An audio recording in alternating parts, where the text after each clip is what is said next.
नमस्कार, आप देख रहे हैं खबर कट टू कट। आपके साथ मैं हूं नवेद और चलिए बुलेटिन की शुरुआत करेंगे मध्य प्रदेश के एक वायरल वीडियो से, जहां पर मध्य प्रदेश पुलिस का एक जवान का वीडियो बड़ी तेजी से वायरल हो रहा है। ये वीडियो ऐसा है कि इस पर महकमा भी शर्म खा जाए। बदन पर वर्दी लेकिन कदम लड़खड़ा रहे, सिर पर टोपी लेकिन दिमाग पर शराब का खुमार सवार। जनाब मध्य प्रदेश पुलिस के जवान हैं। मध्य प्रदेश के आगर मालवा में चुनाव के मद्देनजर जिन अतिरिक्त जवानों की तैनाती हुई है, ये उन्हीं में से एक बताए जा रहे हैं। लेकिन जनाब कैसी ड्यूटी कर रहे हैं, ये पूरे शहर ने देखा और अब हिंदुस्तान देख रहा है। इस पुलिसकर्मी ने दिन में ही बोतल गटक ली और सरेराह वर्दी की अस्मिता को तार-तार करने निकल पड़े। बताया जा रहा है कि थाने में सूचना मिलने के बाद इन्हें अस्पताल ले जाकर मेडिकल करवाया गया, लेकिन तब तक राह चलते लोगों ने इनका वीडियो बना लिया जो वायरल हो गया है। लोकसभा चुनाव के लिए दूसरे चरण के लिए कर मतदान किया जाएगा। मंगलवार को चुनाव का शोर तो थम गया, लेकिन आइए आपको दिखाते हैं 95 सीटों में कहां पर कितने राज्यों में कितने मतदाता मताधिकार का इस्तेमाल करेंगे। दूसरे चरण में 12 राज्यों और 1 केंद्र शासित प्रदेश की कुल 95 सीटों पर चुनाव होगा। यूपी के बुलंदशहर समेत मथुरा, आगरा, फतेहपुर सीकरी, नगीना, अमरोहा, अलीगढ़ और हाथरस सीट पर वोटिंग होगी। बिहार के किशनगंज, कटिहार, पूर्णिया, भागलपुर, बांका, उड़ीसा के बाड़गढ़, सुंदरगढ़, बोलांगीर, कंधमाल, अस्का, पश्चिम बंगाल के जलपाईगुड़ी, दार्जिलिंग, रायगंज, छत्तीसगढ़ के राजनांदगांव, महासमुंद, कानकेर, जम्मू कश्मीर के श्रीनगर, उधमपुर, असम के करीमगंज, सिलचर, मांगलदोई, नगांव ऑटोनोमस डिस्ट्रिक्ट, मणिपुर के इनर मणिपुर में वोट डाले जाएंगे। इसके अलावा तमिलनाडु की 38, कर्नाटक की 14, महाराष्ट्र की 10 और पुडुचेरी की 1 सीट के लिए वोटिंग होगी। चुनाव आयोग ने तमिलनाडु की वेल्लोर सीट पर वोटिंग रद्द कर दी है। वहीं त्रिपुरा ईस्ट सीट पर चुनाव टाल दिया गया है। यहाँ तीसरे चरण में 23 अप्रैल को वोटिंग कराई जाएगी। 95 सीटों पर हो रहे दूसरे चरण के मतदान में कई दिग्गज भी मैदान में। आइए देखते हैं कौन कौन है। यूपी में जहां मथुरा सीट से बीजेपी की हेमा मालिनी मैदान में है, वहीं कांग्रेस के राजबब्बर फतेहपुर सीकरी से इस बार किस्मत आजमा रहे हैं। वहीं बिहार से कांग्रेस के तारिक अनवर कटिहार सीट से चुनाव लड़ रहे हैं। महाराष्ट्र की नांदेड़ सीट से कांग्रेस के अशोक चौहान, बीड़ संसदीय सीट से बीजेपी की प्रीतम गोपीनाथ मुंडे, सोलापुर सीट से कांग्रेस के सुशील कुमार शिंदे अपना भाग्य आजमा रहे हैं। कर्नाटक की तुमकुर सीट से जेडीएस के एचडी देवगौड़ा, कर्नाटक की ही मांड्या सीट से सीएम कुमार स्वामी के बेटे निखिल कुमार स्वामी, बेंगलुरु नॉर्थ से बीजेपी के टीवी सदानंद गौड़ा, बेंगलुरु साउथ से कांग्रेस के बी के हरिप्रसाद, चिकबल्लापुर से कांग्रेस के एम वीरप्पा मोइली अपनी किस्मत आजमा रहे हैं। इधर तमिलनाडु से डीएमके के दयानिधि मारन चेन्नई सेंट्रल, श्री पेरुम्बदूर से डीएमके के टीआर बालू, थुटुकुडी सीट से एम कनिमोजी, नीलगिरीश सीट से डीएमके के ए राजा, धर्मपुरी सीट से पीएमके के अंबुमणि रामदोस मैदान में है। वहीं पश्चिम बंगाल की रायगंज सीट से कांग्रेस की दीपा दास मुंशी और उड़ीसा की सुंदरगढ़ सीट बीजेपी के ज्वाल और राम अपनी किस्मत आजमा रहे हैं। लोकसभा चुनाव में ताल ठोकते हुए राहुल गांधी एक बार फिर से मंदिर जाते दिखे। वायनाड में वो थिरुनेल्ली मंदिर गए और वहां पर पूजा अर्चना की। इस बार फिर चुनाव नजदीक आते आते राहुल गांधी मंदिर दर्शन पर निकल चुके हैं। वायनाड में राहुल गांधी ने थिरुनेल्ली के विष्णु मंदिर में दर्शन किए। आपको बता दें कि इसी मंदिर के नजदीक पाप नाशनी नदी में राजीव गांधी की अस्थियां प्रवाहित की गई थी। 1991 में राजीव गांधी की हत्या के बाद केरल के तत्कालीन मुख्यमंत्री के करुणाकरन ने इस नदी में राजीव की अस्थि विसर्जन की थी।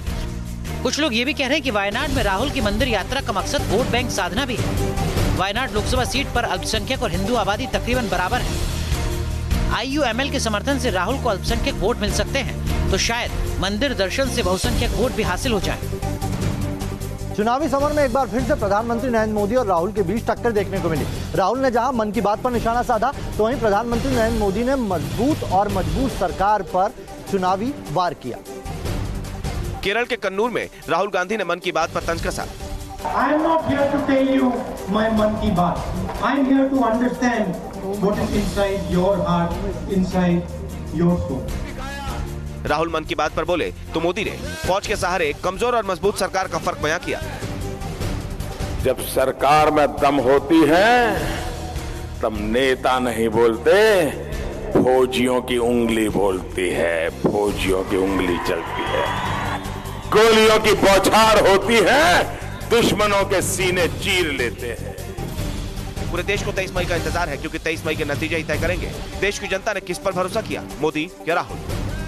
विवादित बयान देने वालों में अब एक और नाम जुड़ गया है और इस बार नाम जुड़ा है राजस्थान के मुख्यमंत्री अशोक गहलोत का, जिन्होंने एक चुनावी सभा में जो बोला वो बीजेपी को नागवार गुजर रहा है। ये है अशोक गहलोत, राजस्थान के सीएम।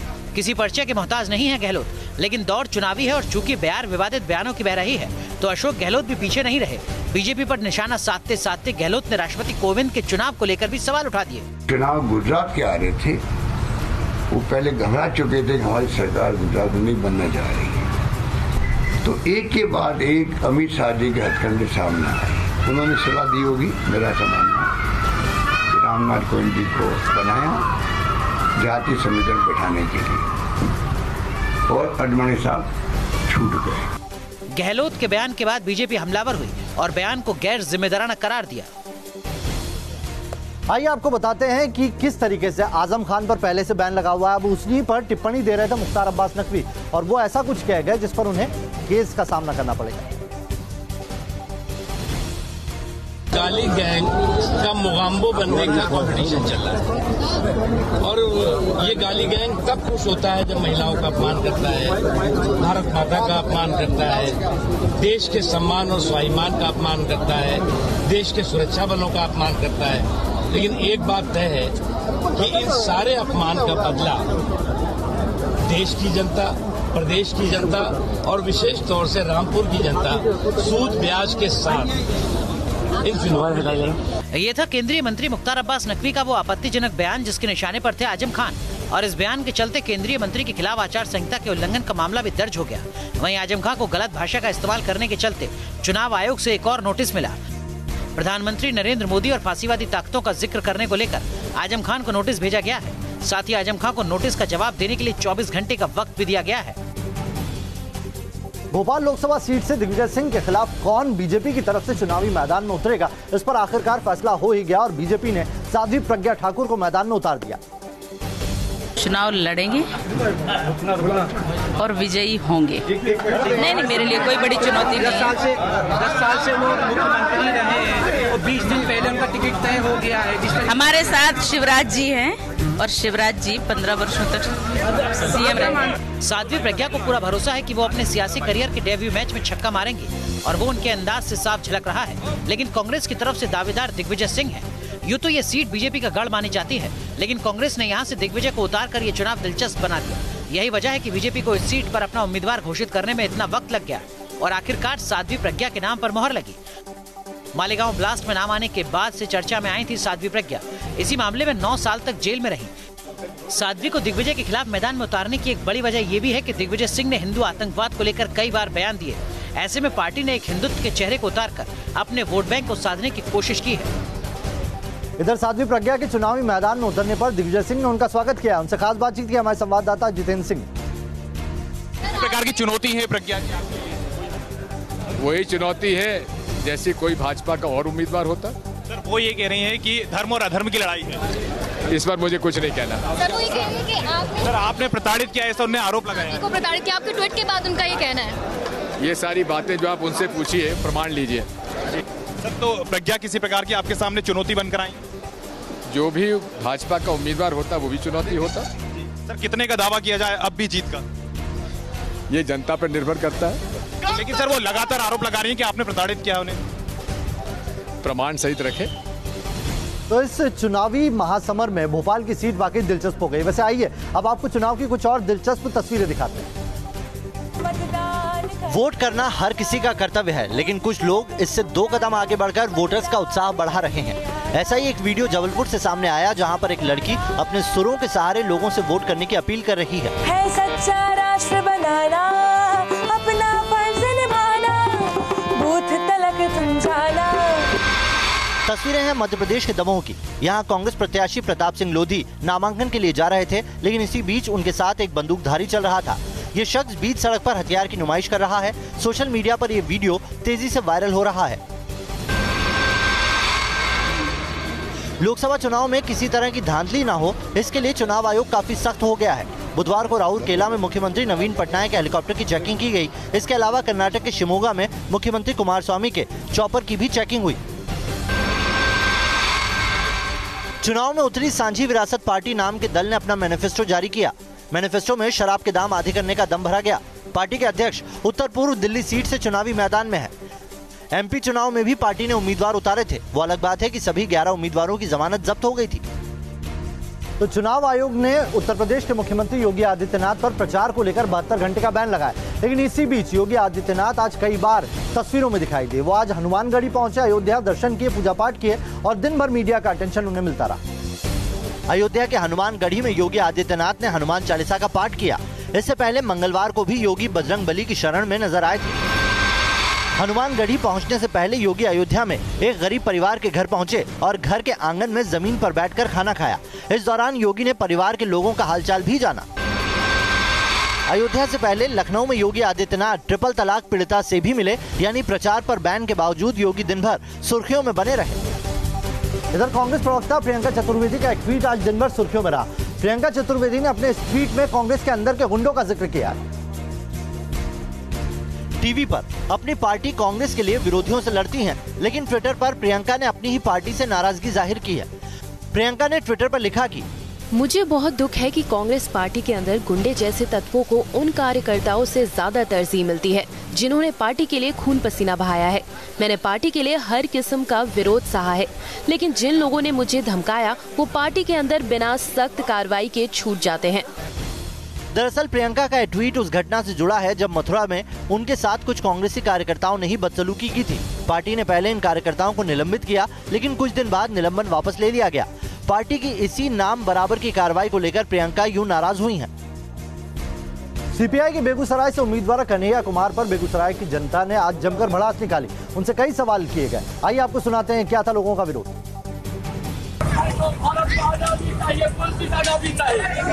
गरीबी आजादी नहीं अच्छा, ये गरीब को पकड़ने अच्छा कोई नेता बने चलो हमार ठीक है, बहुत स्वागत है। लाल कार में सवार होकर कन्हैया कुमार आज जब मटिहानी विधानसभा के रामदीरी गांव पहुंचे तो उन्हें वहां स्थानीय लोगों के विरोध का सामना करना पड़ गया। लोगों ने कन्हैया के खिलाफ न सिर्फ नारेबाजी की बल्कि देशद्रोही मुर्देबाद के नारे भी लगाए।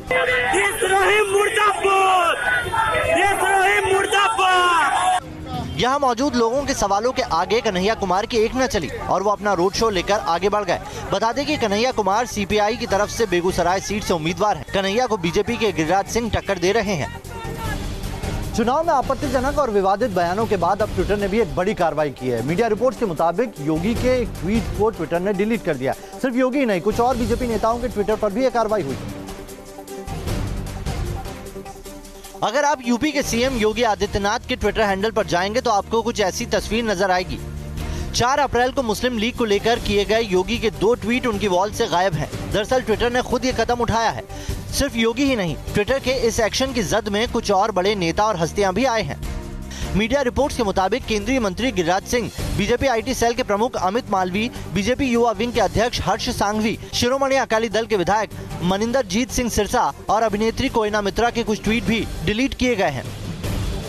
प्रधानमंत्री नरेंद्र मोदी के बायोपिक पर रोक के बाद अब ममता बनर्जी की बायोपिक जो बन रही थी वो भी चुनावी संग्राम की जद में आ गई है। बीजेपी ने बाकायदा खत लिखकर चुनाव आयोग से इस पर कार्रवाई की मांग की। एक अति साधारण बांगाली जंगलेर बाघिनी, यही है उस फिल्म का नाम जिसे ममता बनर्जी की बायोपिक बताया जा रहा है। कहा जा रहा है कि इस फिल्म में ममता के राजनीतिक जीवन और संघर्ष को दिखाया गया है। इस बंगाली फिल्म को लेकर बीजेपी चुनाव आयोग पहुंची है। बीजेपी ने चुनाव आयोग से दरख्वास्त की है कि जिस तरह पीएम नरेंद्र मोदी पर बनी बायोपिक पर फैसला लिया गया था, उसी तर्ज पर ममता बनर्जी पर बनी बायोपिक की भी समीक्षा की जाए। टीएमसी के समर्थन में बांग्लादेशी सुपरस्टार फिरदौस के वीजा को उठाए गए सवालों के बाद ये ममता पर बीजेपी का दूसरा फिल्मी वार है।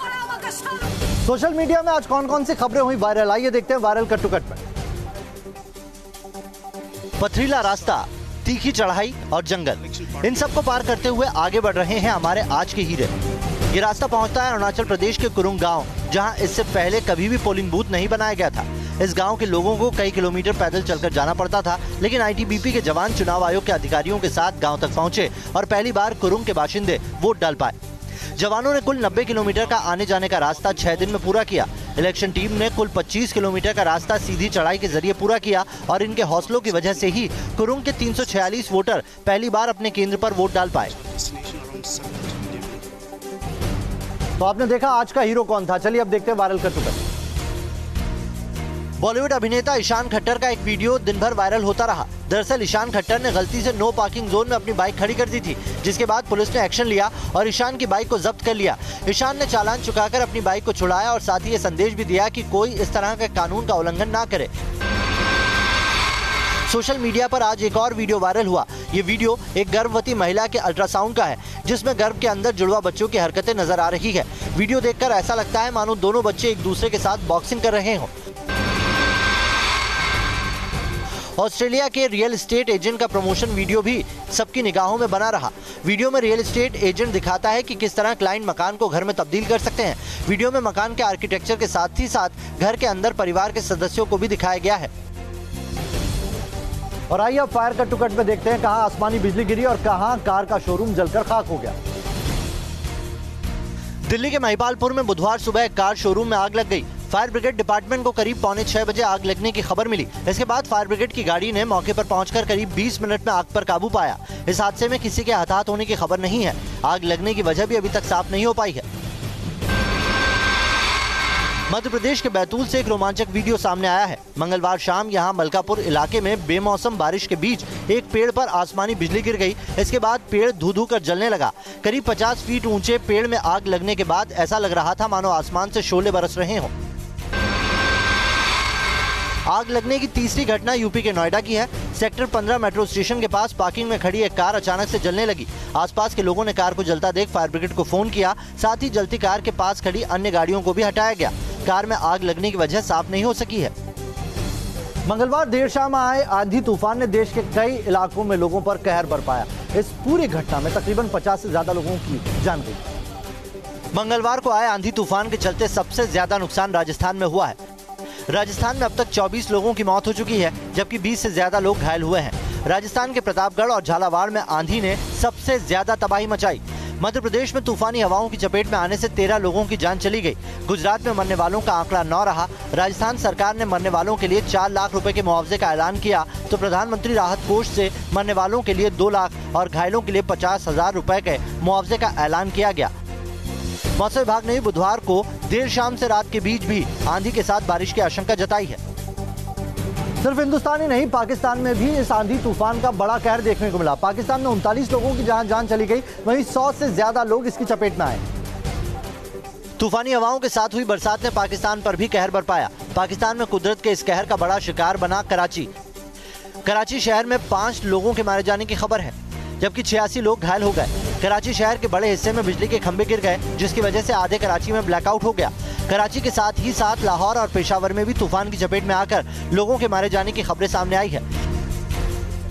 और आइए अब अपराध से जुड़ी खबरों पर नजर डालेंगे क्राइम कट टू कट में। यूपी के बांदा में पुलिस ने 2 मकानों से भारी मात्रा में विस्फोटक बरामद किया है। बरामद किए गए सामान में 200 detonator, 2 quintal ammonium nitrate, 1200 gelatin की छड़ें और एक एक्सप्लोडर बरामद किया है। मौके से 2 लोगों को गिरफ्तार किया गया। पुलिस अब मामले की तफ्तीश में जुटी है।